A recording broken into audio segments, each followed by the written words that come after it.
Dozens of incidents in more than 16 provinces left 8 militants and 6 civilians dead, officials said. 8 security personnel were also killed. Meanwhile, Donald Trump says he had a very good talk with the Taliban leader. Their phone call follows the peace deal signed between the U.S. and the Taliban at the weekend. A Taliban spokesman said the call between the U.S. President and Mullah Abdul Ghani Baradar lasted more than half an hour, and both expressed a desire to bring peace to Afghanistan.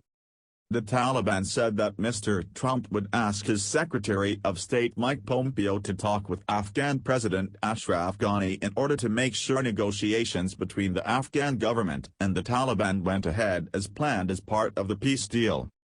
A dispute over a prisoner swap has raised questions over the agreement, to which the Afghan government is not a direct party. Under the accord, some 5,000 Taliban prisoners and 1,000 Afghan security force prisoners were to be exchanged by 10th of March, when talks between the Taliban and the Afghan government are due to start.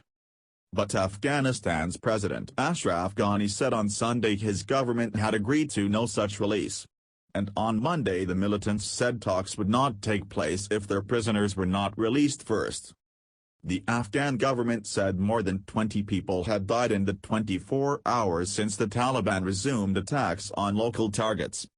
As a result, 6 civilians were killed and 14 wounded. 8 enemy were also killed, 15 wounded, Interior Ministry spokesman Nasrat Rahimi said. 2 soldiers were killed in an attack in Kandahar province, AFP news agency reported, quoting a government statement. In Logar province near Kabul, an attack killed 5 policemen at a checkpoint outside a copper mine, the provincial governor's spokesman said. In Herat in the west, 1 Afghan National Army soldier was killed in a Taliban attack, the defense ministry told the BBC. What have the Taliban said? The Taliban say they will meet Afghan officials but only to discuss the prisoner release. Now it is in the agreement and it is up to the U.S. how it fulfills the commitments they made in the agreement, the Taliban's Doha office spokesman, Suhail Shaheen, tweeted. Although the U.S.-Taliban deal provides for the prisoner swap, a separate U.S.-Afghan declaration commits the government in Kabul only to participating in talks on the feasibility of such a release, Reuters news agency reported. An estimated 10,000 captured Taliban are being held in Afghanistan. The hardline Islamist group had observed the reduction in violence in the week leading up to the agreement with the U.S. being signed on Saturday in Qatar. They have said they will resume fighting Afghan forces, but would not target international troops. The Taliban have previously refused to negotiate with the Afghan government, so Saturday's deal was just with the U.S., which invaded Afghanistan weeks after the September 2001 attacks in New York by al-Qaeda, then based in Afghanistan. The Taliban were ousted from power but became an insurgent force that by 2018 was active in more than 2/3 of the country. How has the U.S. reacted?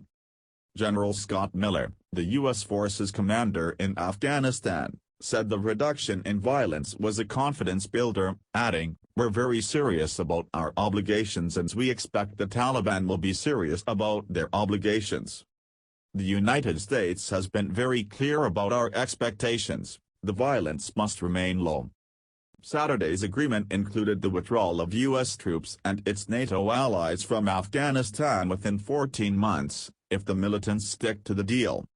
About 12,000 U.S. troops are still stationed in the country.